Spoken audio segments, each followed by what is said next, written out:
আমি আজকে কাঁচা আমের শরবত করব। না পুড়িয়েছি, বসে নিয়েছি।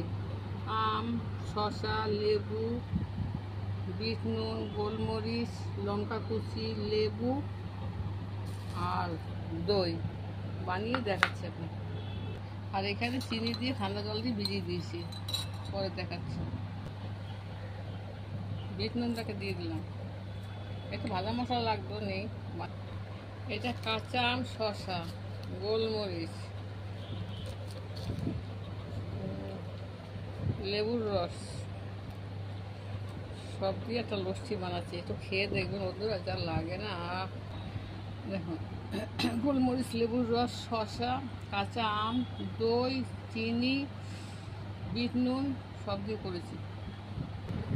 দেখুন বন্ধুরা, আমার কাঁচা আমের শরবত কিরম হয়েছে। শসা, আম বসে দিয়েছি, দই, চিনি, নুন, মিষ্টি।